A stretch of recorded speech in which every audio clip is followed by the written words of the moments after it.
Good evening. I am so grateful to be here. I'm so grateful to Felipe and Claire and Leah and Marietta. I'm a professor at Louisville Presbyterian Theological Seminary in Kentucky. I brought goodies like glasses cleaners and pens and things for all of you. And I was going to tell you how great Louisville Seminary is. And then I realized that this community already knows.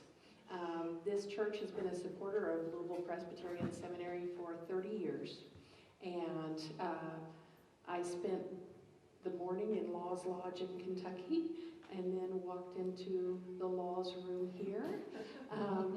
And there are lots of deep connections. One of my favorite connections is, of course, Marietta. Marietta was a bit of a force to be reckoned with. At Louisville, she has strong opinions, and one ought not let her near a sewing machine because suddenly theatrical large-scale productions take place. I got to know her well while she was a student there, but one of our most memorable times together was in August of 2014. After Michael Brown was shot and killed on the streets of Ferguson, Missouri, and his body was laid uncovered in the street for 4 hours and 32 minutes, which to the eyes of many white Americans watching it on TV looked like real inefficiency, tragic incompetence. But to the eyes of the African Americans in the community and many African Americans in the country, it looked like a lynching with the body left on display. The community mourned and lamented, and the United States responded with military-level SWAT teams.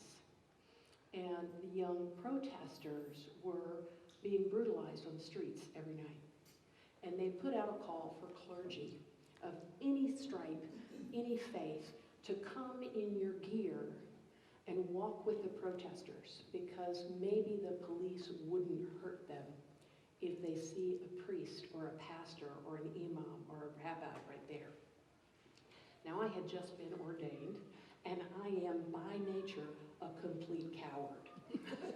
It's who I am. I'm happy in the library with a bunch of books. But when they ask, would clergy come? These kids out here on the street, they're the age of my children. Of course I'll come.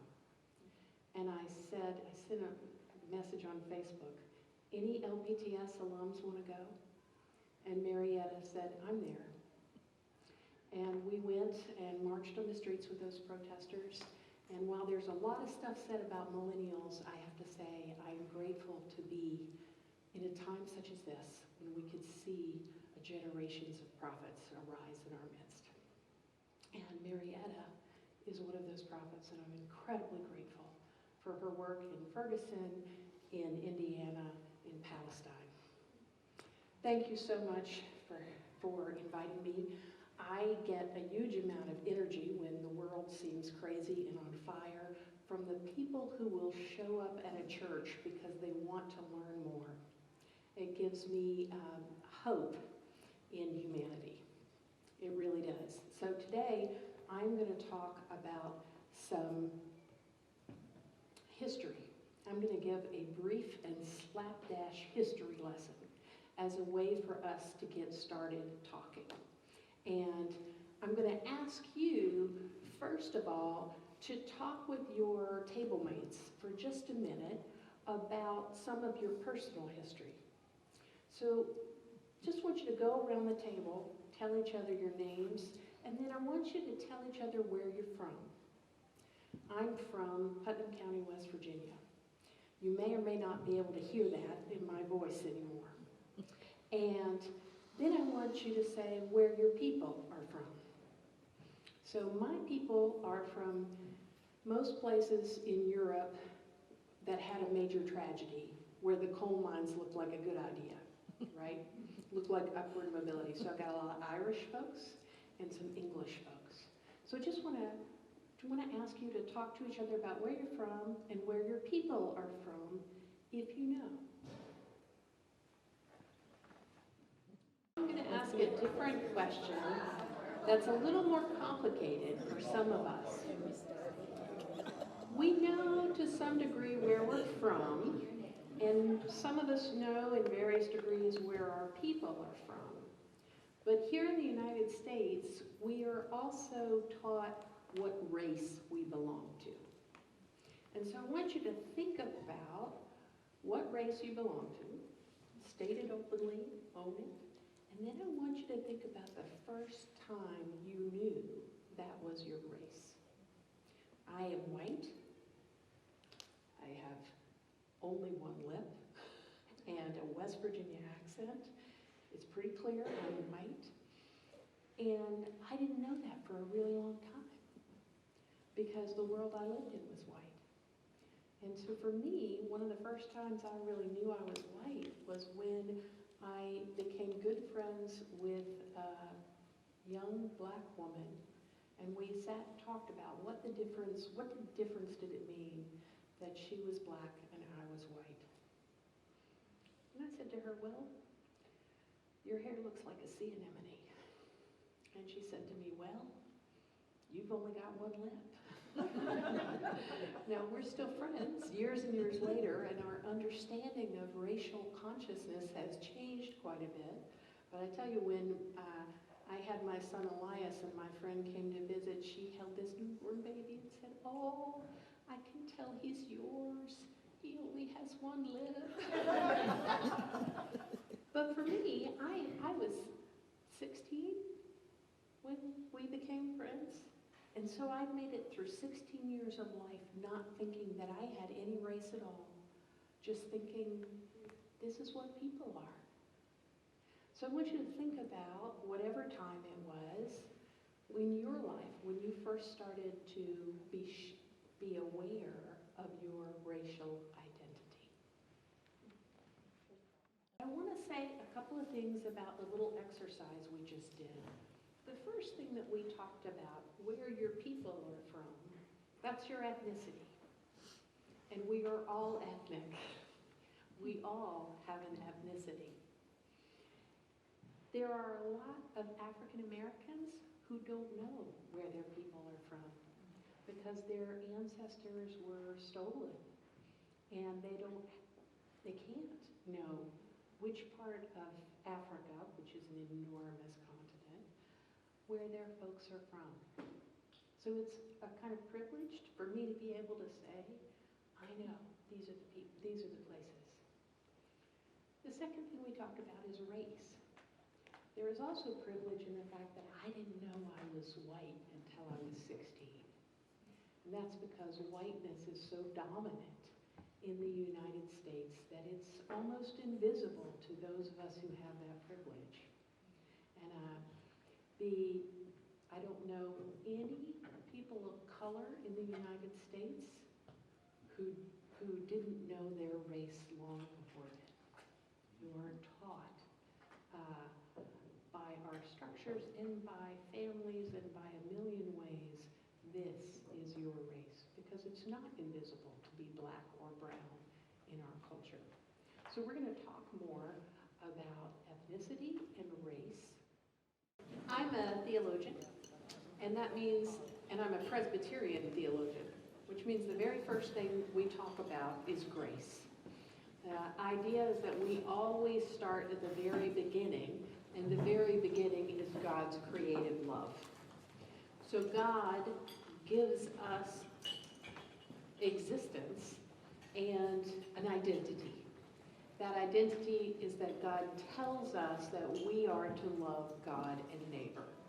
Throughout the Bible, the Hebrew Bible and the Christian Testament, this emphasis to love God and neighbor comes up again and again and again. It is clearly God's intent for the world. That's what it's supposed to look like, that we are in right relationship with each other, with God, and with the land.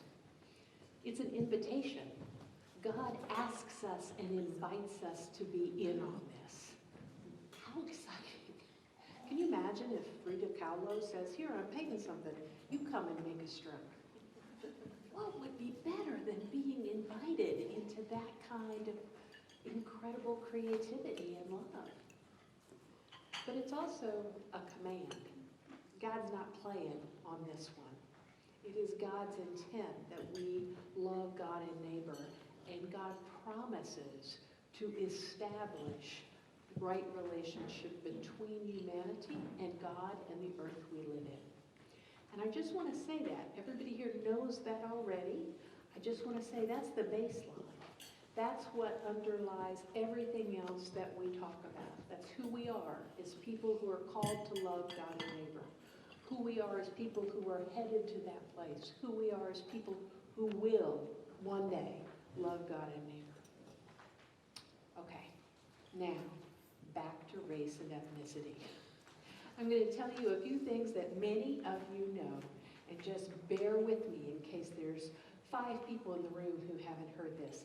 But none of this was taught when I was going to school in rural West Virginia. God loves diversity. God loves difference. You can look out in the world and see that there are people of many different colors, shapes, sizes, hairstyles, everything. And that has always been the case. But it used to be the case that that before people were terribly mobile, that communities identified themselves, and they identified themselves based on things like language, religious practice, cultural practice. What kind of music do you make? What kind of jewelry do you wear? What do you do to eat? Do you fish? Do you hunt? Do you farm? What do you do?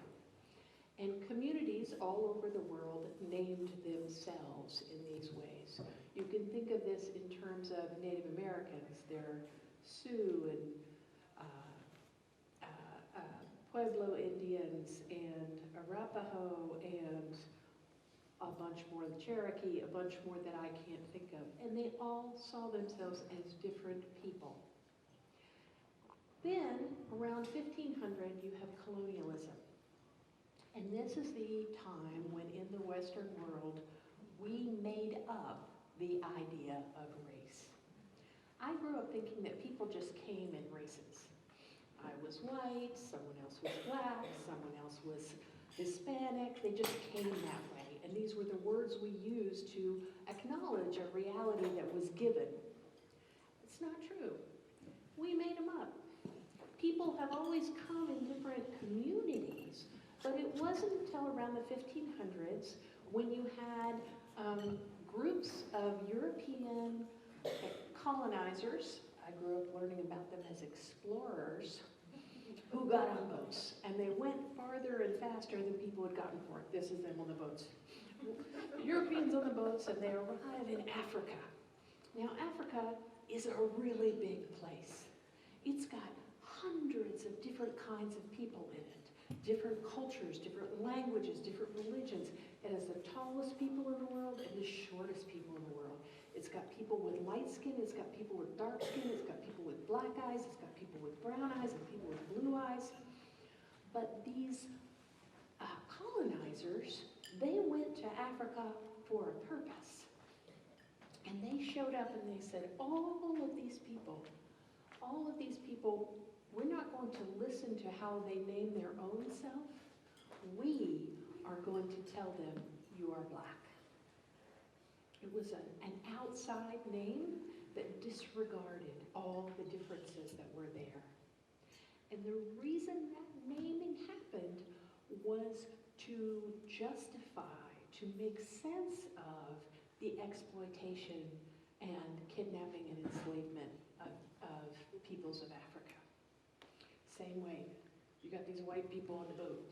Now notice, they're white now for the first time. They weren't white before they got on the boat. They were Spanish. They were, where did they come from? They were from their own different groups.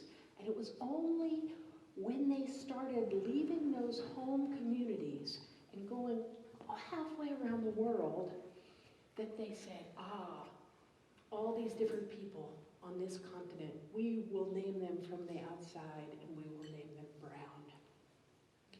And the idea of race was made up by people for the purpose of white colonizers saying, these people are brown and therefore less good and less valuable. These people are black and therefore less good and less valuable. And it's okay if we take their land and rape people and steal people and enslave them. That is really hard history to be reminded of. But the reason I'm reminding us of this is to say that race is not a natural identity. It's a social construct that we made up for a purpose. It isn't the case that people come in different races and then something went wrong and racism entered the picture and we started valuing some races more than others. We invented the idea of race in order to devalue others. Okay, who thinks I'm full of nonsense? Somebody push back. Well, to some degree that had already happened with Egyptians because they had slaves, I believe, of the darker people in Africa earlier than that. So I don't know to what degree that's... Great question, because you point to two things. One, there has been in many places around the world colorism, where people say, oh, it's prettier if you look like this and not like that on basis of color. But that's within different groups, and across different groups it doesn't have we're quantifying you as who you are, your identity. So colorism is different than racism. The other thing is that slavery has happened since biblical times. As long as we've got history, we've got slavery. But back then, before the invention of race, slavery was what happened when Group A beat Group B, right? So Group A beats Group B, and that means some of the folks in Group B get enslaved. And that's what happens when your team loses. But it could be the case that next year or 10 years from now, Group B would beat Group A, and then the places would switch. So being enslaved was not about who you are. It was about what happened to your particular people. So the idea that developed in American chattel slavery that a whole group of people is meant to be slaves, and their descendants will be slaves, and there will never be a time when they are not slaves because it's about their identity. That only comes to be after colonialism. So slavery before that wasn't considered. There's a possibility your team would win. You'd be freed. They'd be slaves. And part of what that meant is slaves were treated a little differently. Not well. There was never a time when slavery was a good thing. But being a slave wasn't about the kind of human you were. It was if your teeth got beat. So both of the things you said are true, but it's a different animal at that point. Yes? I also have learned from a guy that does a lot of Hebrew teaching that some of the references in the Old Testament for slave are really thought more like indentured servant. It says slave, but really it's like somebody that owes somebody because on the year of Jubilee, all that's wiped out. Right. And so that was kind of eye-opening to me too, because you put the modern day issues of like slavery that we knew and try to think, well, that happened way back, but it really was very different. So the United States took slavery in a new and different direction. And the biggest reason that it could was because we'd invented these categories of white and black. And so then whether or not you were a slave wasn't a chance of history, it was your entire people are meant to be slaves in perpetuity. That's a new and different thing. So we made up race. It's a social construct. That doesn't mean it's not real. You know what else we made up? Money. So if you got a $20 bill, it costs about 5 cents to make that thing. It's not actually worth $20. The only reason it's worth $20 is we all agree on it, right? There's nothing intrinsic in it that's worth $20, but we agree we're going to act like this is worth $20. So it's both we made it up and the difference between whether you eat or not. It's both we constructed this and it's real and we can't just pretend it doesn't exist. With me? Yes. One comment, it wasn't just the United States, there was That's true. a lot going on in South America. Yes, and Haiti and yes, Millions of people were taken there also. yes. What I want to say is it's after the beginning of colonialism in the late 1400s. Yeah, yeah. So when racism,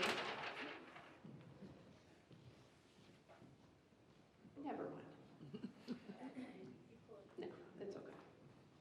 So I don't live here in Columbus, obviously. I live in Louisville, Kentucky. Have any of you ever been to Louisville? Louisville is a city built for cars. It's a lovely city. I love it there. It makes me very happy. It's beautiful, lots to do. But you kind of have to have a car to get around. We don't have any public transportation other than buses. And the buses there aren't that many, and they're often late. They don't take you where you need to go. There are great sidewalks in Louisville, in the parks to walk on, not to really get around. There are bike lanes in the parks for you to bike around for exercise, but not to go to the doctor's office or the dentist or something like that. So Louisville is a city that's just built for cars. And you can look back and see the decisions that were made that made this a place built for cars. They decided, city planners decided what they were going to do, and over the years they continued to do things to make it a place for cars. Now, if I look at it when I'm in the car, I'm not like, ooh wee, I have a car. I'm thinking, oh my goodness, there's traffic, and my kids clearly left something in the back seat because the smell is not good, and I almost ran out of gas, and the low tire light keeps coming on.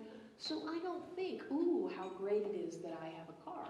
I'm thinking about all the troubles that are real troubles that I'm having to deal with. And it's super easy for me not to imagine, not to even be able to think what it would be like to be in Louisville without a car. If you're in Louisville without a car, it's really hard to get to the doctor's office. It's really hard to have anything like a steady job on the limited and often late bus schedules. If you want to get an ID to open a bank account or to vote or whatever, you got to get somebody with a car to drive you out to the edge of town where the DMV is so that you can get an ID. It is a place built for cars. It's poured into the concrete. And if I said, well, I don't think this is fair, this isn't a good system, my neighbors, whom I am called to love, don't have cars, and this is unfair to them, what could I do? I could decide I'm going to walk. That would be very good for my health. It would not help my neighbors. It would not change the way the city is planned. I could decide I'm going to take a bike. I'm going to bike. Great for my cats, good for the atmosphere, does not change the fact that Louisville is a city built for cars. There is a kind of carism in Louisville. There is racism in the United States. The United States of America was built for white people from the beginning. It is poured into the concrete. Now, lots of people want to talk about racism as a person's inner attitude. And that way you can say, well, there's a few bad apples, or They need to have a change of, they need to learn better. But racism isn't about prejudice first and foremost. First and foremost, it's about how the concrete was poured. There are structures that mean it's easier to be a white person than any other kind here in the U.S. And that doesn't mean it's always easy to be a white person, but it's easier. And so if I look around and see this system of racism in the United States is hurting my neighbors, and my truest identity, who I am, is a person called by God to love my neighbors, then the system has to change. With me? So I'm going to run through some particular moments in American history, not a single one of which I was ever taught in school. Now, maybe you were. A lot of people in Kentucky who work in Kentucky live just over the Indiana line, so their kids can go to school here. So maybe you all know this. But the United States was being settled by these colonizers with these new constructed identities of white and brown and black. And they were brand new, right? And so they weren't very stable. And people pushed back against them. So in 1676, there was a plantation owner in Virginia named Nathaniel Bacon. And he said, you know what? There are a few guys from Britain who have all the money and all the power. Why is that? There's like 20 of them and there's 2,000 of us. And so he gathered together enslaved Africans and indentured servants from Europe and some Native American groups and said, we have more in common with each other than we do with these 20 people who have all the power. I'm completely making the numbers up in case that wasn't obvious. Than this minority that has all the power. If we band together, we could change things around here. And so he staged what is called Bacon's Rebellion. And this group that was not bound together by race, but bound together by social status, by economic status, they were all poor, they got together and they overthrew the government. They burned down the governor's mansion and they took over. And as you might imagine, that worked for about a minute and a half until the British sent more people with more guns. And they squashed Bacon's Rebellion. But then they knew there is a potential in this place that's going to be America. There's a potential for people across these different identities to band together. And if they do that, we'll lose power. If they do that, we'll lose power. And so in response to Bacon's Rebellion, which had showed them what could happen in the United States, the slave codes were written.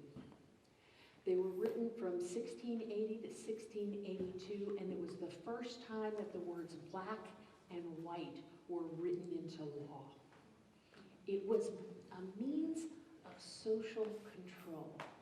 We can keep all the people who don't have money and power from banding together, and then we can stay on top.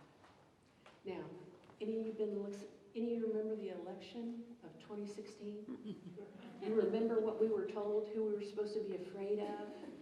Any of you paying attention to the things we're hearing now? It is desperately important for the folks who have a lot of power and money to keep the rest of us from noticing we've got a lot in common. So racial differentiation has been used as a means of social control since 1676 in the United States. All right. How many of you learned about Bacon's Rebellion in school? Excellent. That's more than I get in most rooms. You went to some good schools. Then we had the Civil War, obviously. This is our national problem. This is America's original sin.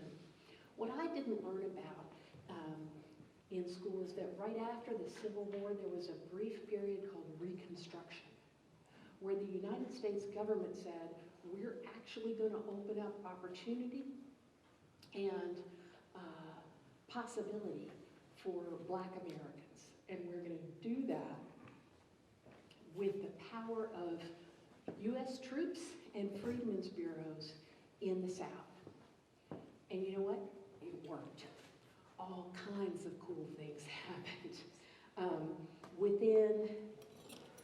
During the 1870s, over 2,000 Black men were elected to office, including 16 to Congress. How many Black men are in Congress right now? I don't know the answer either. I suspect it's not that much higher than 16. Heather's on it. She's like, I can Google this. Excellent. I love it. So there was this moment where America started down a path. And it lasted for about 10 years. And then there was political haggling over who would be the next president. And they ended Reconstruction. They took the troops out of the South. They took out the freedmen's bureaus, and they replaced what had been the slave codes with the black codes. Now you might know the term black codes as Jim Crow. These were laws that said vagrancy laws. So if a Black person was seen in the city, they had to prove they were employed or they could be arrested. They could be arrested for learning to read or write. They could be arrested for assembling without a Black person present. So if someone came across 5 Black people together, well, you could be arrested because there's not a white person here with you. They were could be arrested for marrying white people or living in white communities. This one is the most outrageously telling to me. A Black person who was a servant in a white person's house could be arrested if they left that house without the white employer's permission. How is that not slavery? You can't leave. The law will come and get you if you leave. Now, when those Black people were arrested for breaking any of these laws, they most of the time did not go to prison. They most of the time did not go to jail. Their sentences were sold to coal mines and brickyards and companies, and they worked out those sentences, but working for no money in American businesses. Sure looks a lot like slavery to me. There's a thin line there, but you gotta squint to see it. Then, of course, we have the lynching era from 1877 to 1950. During that period of time, roughly 4,000 Black men, women, and children were killed by whites in acts of vigilante justice. Now, some claim would be made. He whistled at a white woman. She was talking to someone she shouldn't have been. And groups would capture a Black person and typically torture them in some fashion. We just ate, so I won't tell you the details. And often they would be hung. They would be lynched. Now, good Christian folks like ourselves, like many of us here, would bring a picnic. They would advertise this in the newspapers in Kentucky. I don't know if they did in Indiana, maybe here too. They would say 3 weeks out, we're going to lynch this man on this day. Y'all come. People would gather with their families under the hanging body and have pictures taken. We still have those pictures. Now, obviously, this was never about this person whistled at a white woman. Never about that. It was a way of saying, and of course, you know this part of the story, none of the men and women who participated in these lynchings were ever brought to any kind of justice because the society as a whole supported them. So, what these were really about were about saying black lives don't matter, and every single black person should know we can kill you anytime we want and no one will stop us. It was a way of asserting the power of white supremacy. I mentioned earlier that Marietta and I went to Ferguson together. His body lay in the street for 4 hours and 32 minutes in the middle of the day in August when the kids were home from school. The public display of murdered black bodies was meant to say to everybody else, we're the ones, white people are dominant here, they have all the power, at any moment we could do this to any of you. 2 days ago, the United States passed an anti-lynching law. 2 days ago. 2 days ago. It's 2020. How are we doing?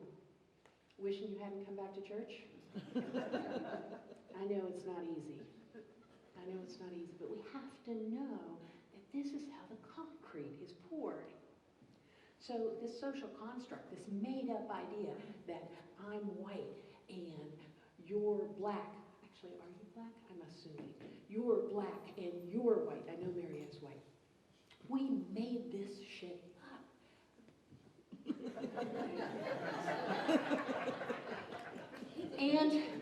And it's fragile, right? It's not based on anything. So people kept trying to make it scientific, but it wasn't.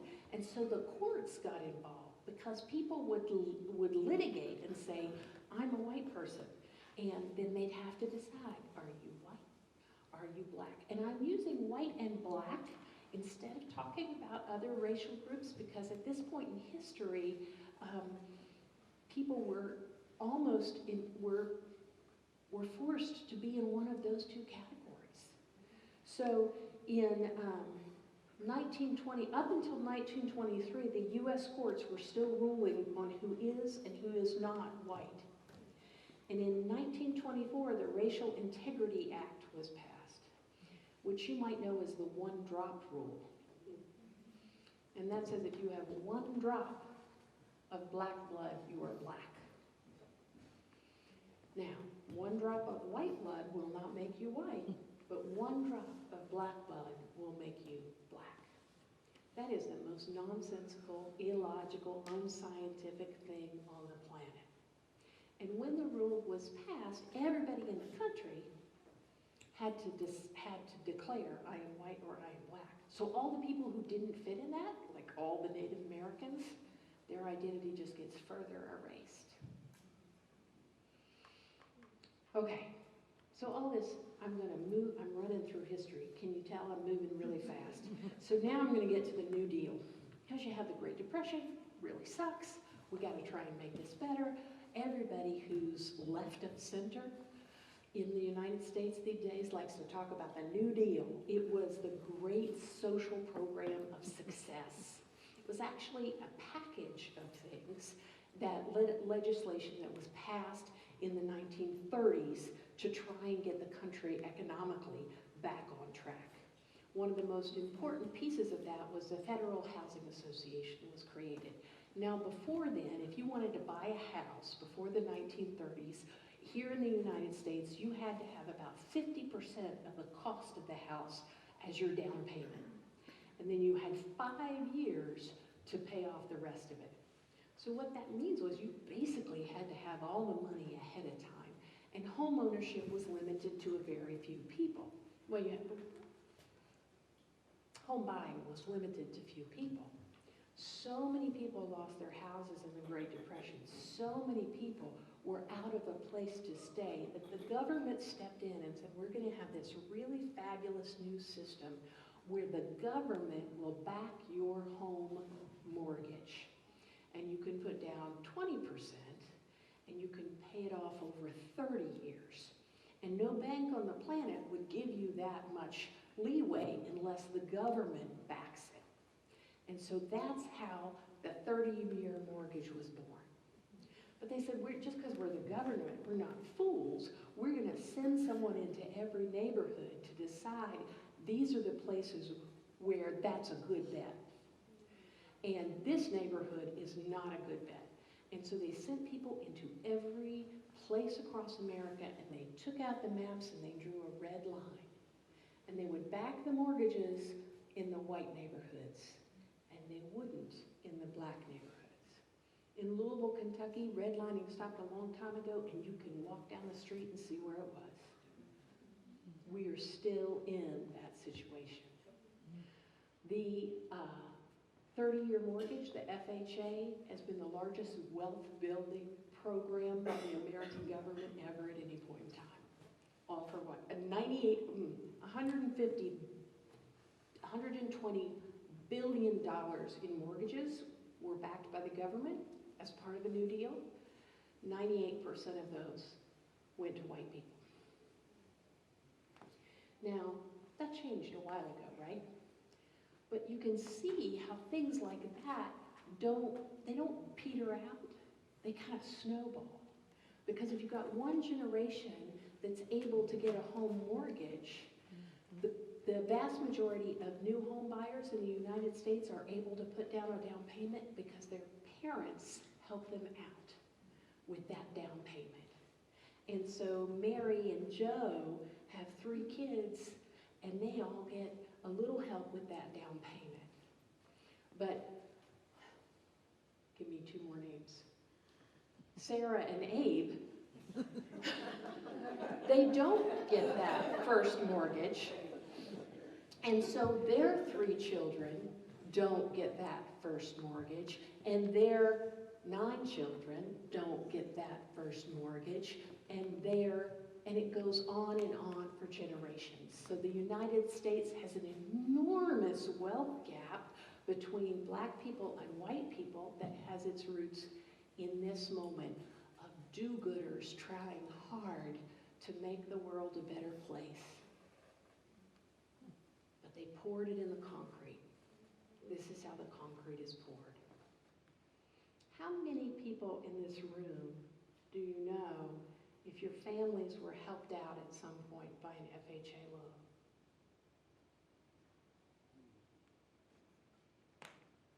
How many of this folks in this room did someone in your family benefit from the GI Bill?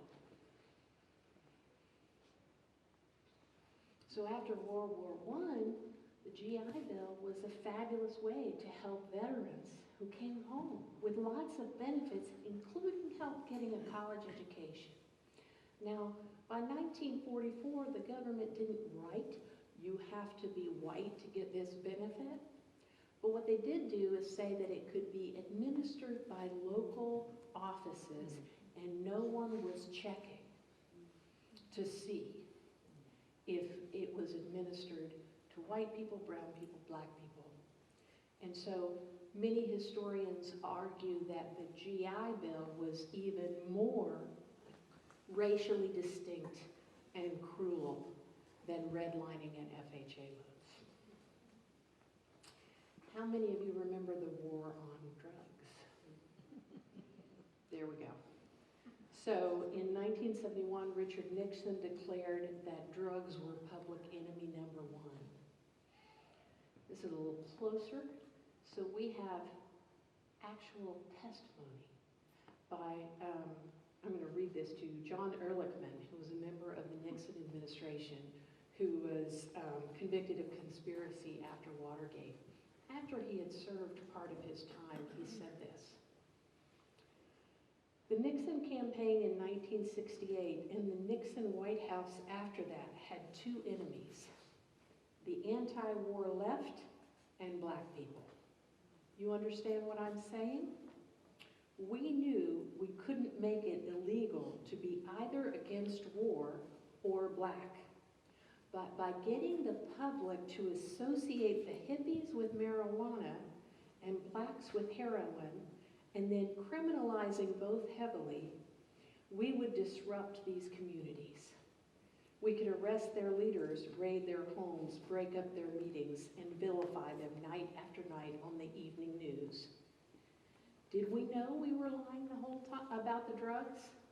Of course we did. The war on drugs was intentionally aimed at disrupting black communities. and has been a major contributor to the mass incarceration of black and brown people in the United States.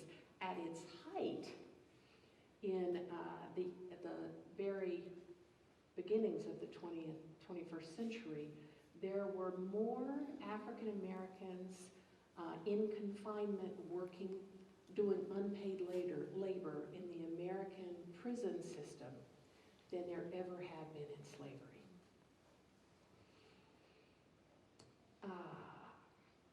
Anybody go to Whole Foods? Do you have the Whole Foods in Columbus? It's so nice. You walk in, it's so pretty. They have all these prepared foods, everything's so pretty. They have the lettuce, it's the mix of all the good lettuces, and it's cleaned, and you don't even have to do anything, you just put it in the bag and eat it. You know, put it in the bowl out of the bag and get to eat it. I haven't been able to eat it since I learned it was grown and harvested by prisoners. We can't see what is cotton now in order to boycott it, because it's so many places. Our whole society is built for white people, and racism is poured into the concrete. Now, the systems that keep this going have a vested interest in thinking of us in separating us into distinct groups so that we never get mad about the system.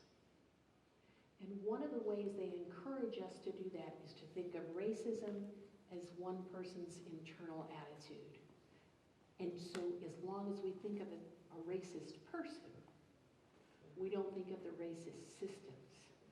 If I had my way, we'd never call a person racist again. A person might be bigoted, a person might be prejudiced, a person might be biased, but it's the concrete, it's the system that is racist.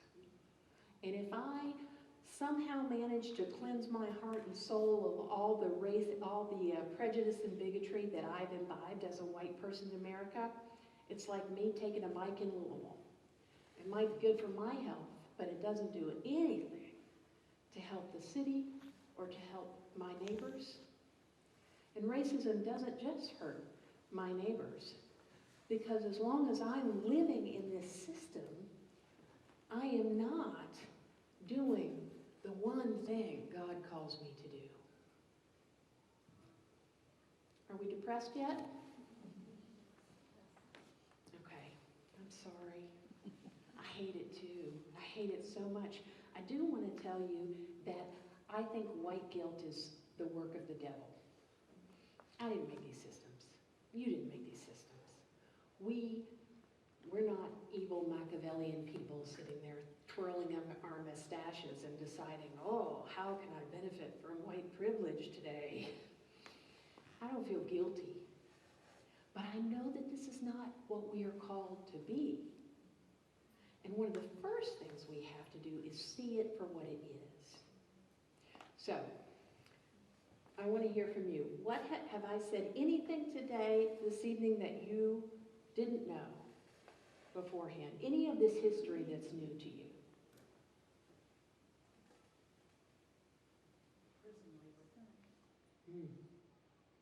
Can you repeat the comments? The prison labor. That's a new one. There was a report that Mike Bloomberg is having employed prison labor to make his calls, campaign calls. The FHA loan history as a real estate agent, that's fascinating. I deal with FHA loans every day. If you get an FHA loan, you get a special inspection during the appraisal. It's to make sure the house is a quality house if the government's going to back the loan. It's supposed to be for the benefit of the people who are buying it, so it'll be safe and good. It never occurred to me that it means that FHA loans are only for certain houses. So redlining is officially over. They did stop that. But in the same way, it's for the good, it's to make sure it's a good home.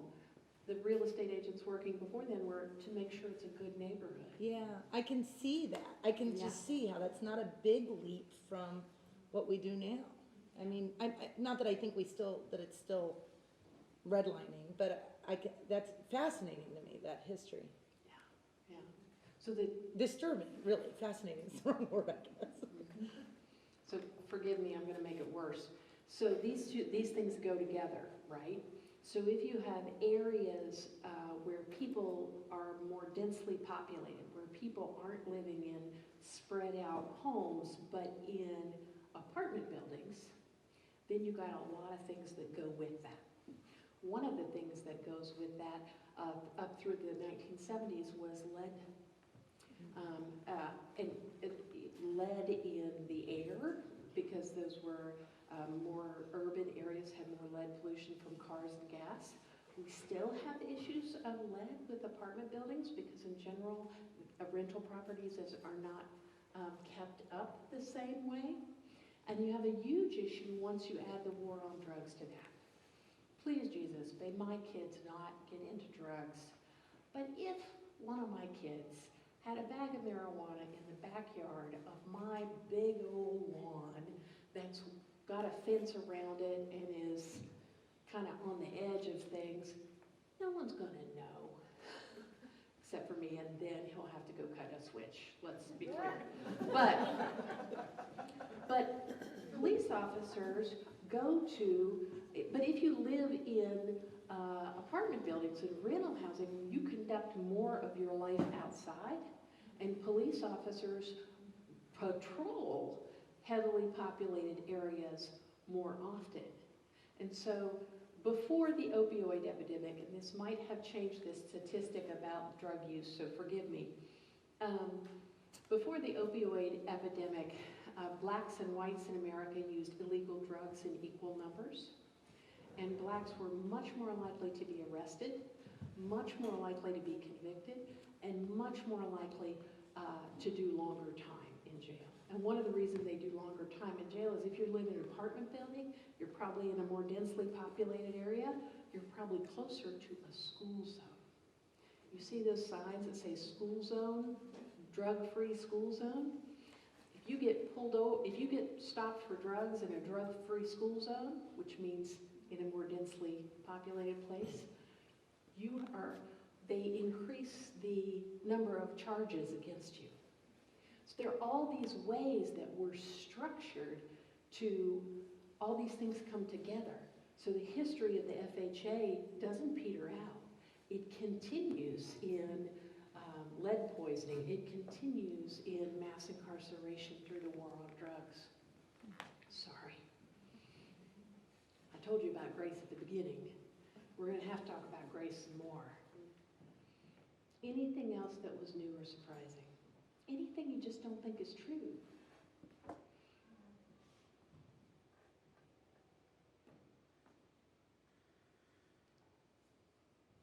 There's a comment.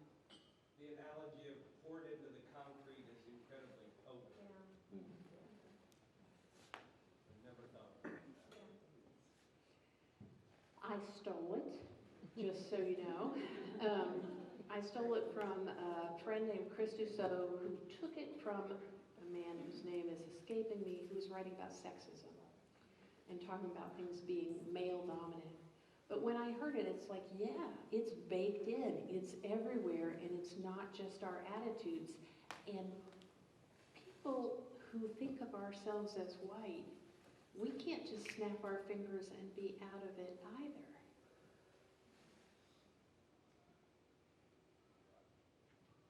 Yes? I think for me, all the data about how the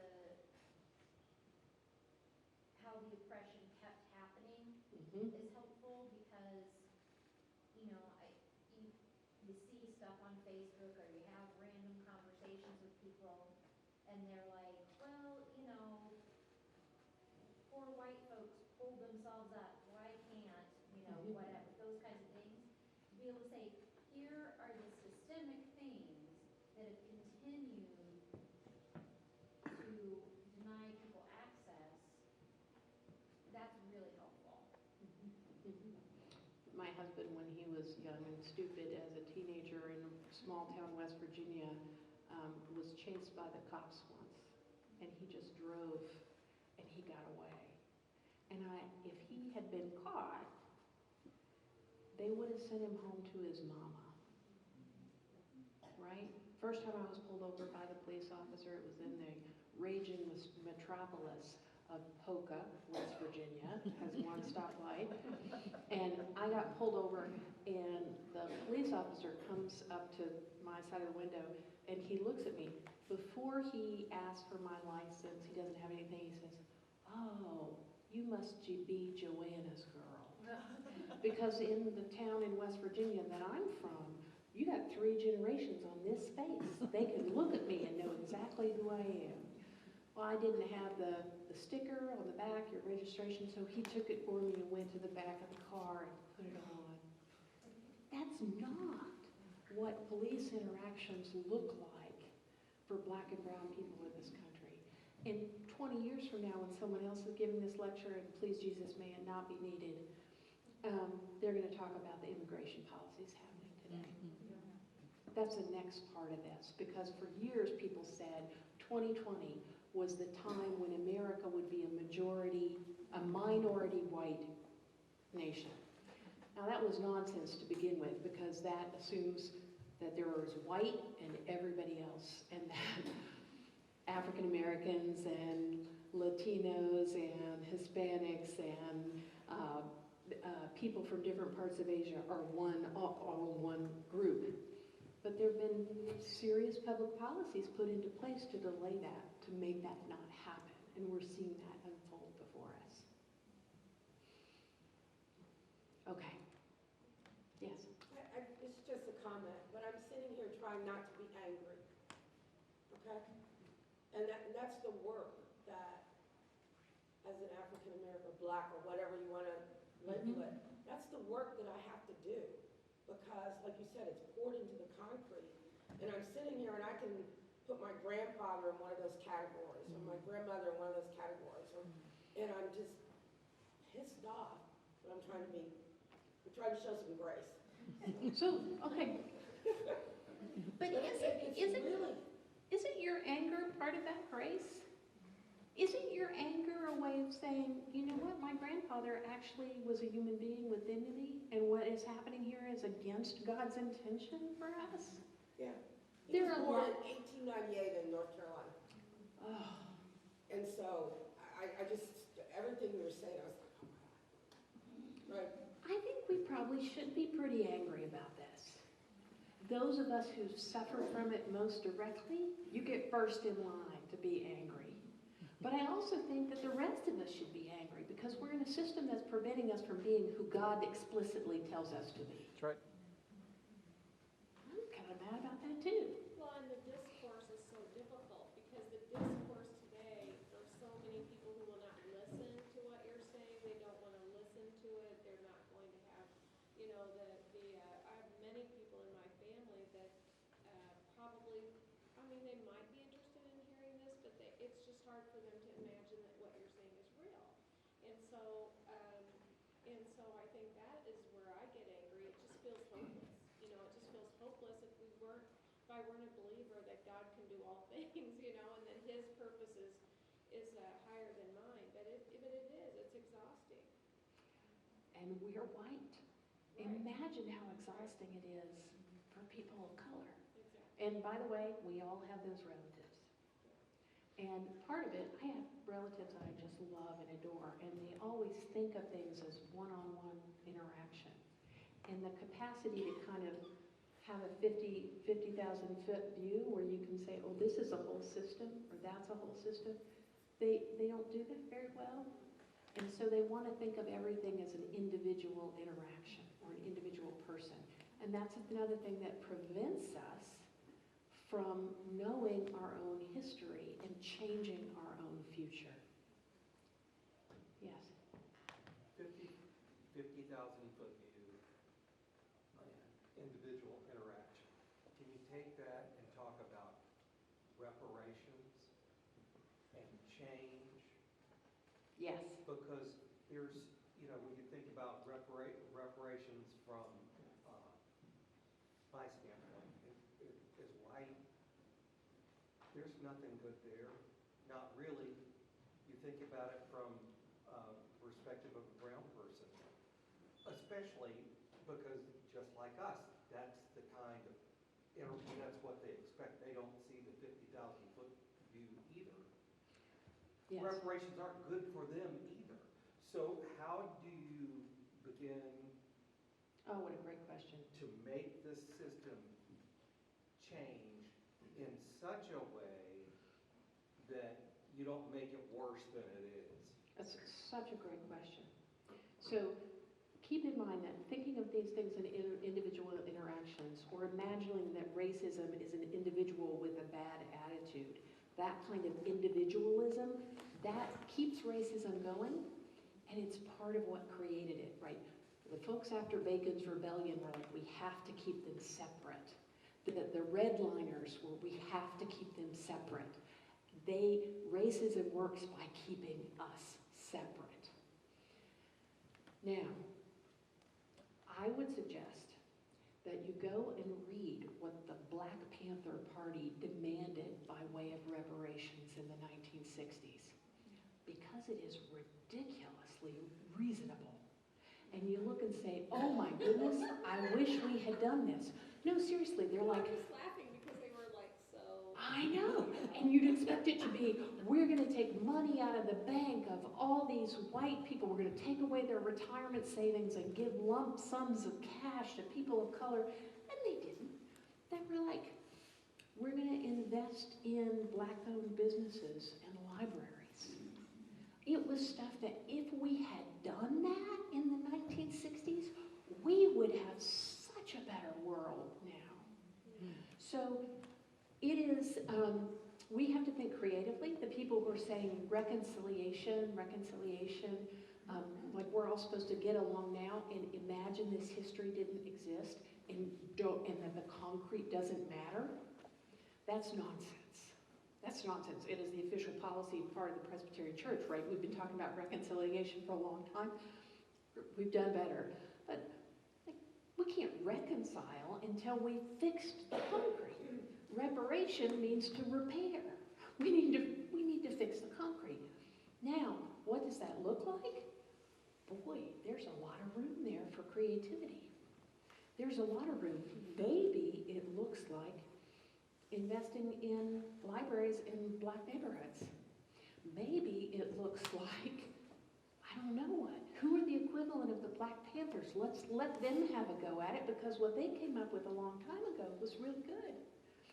It doesn't have to be on an individual basis. It can be the society as a whole deciding we're going to make some changes about how we structure things like home loans, or the justice system, or education, right? So instead of taking money from white people and giving it to people of color, we could think of it as we as a country are going to decide that we're going to fund our schools differently.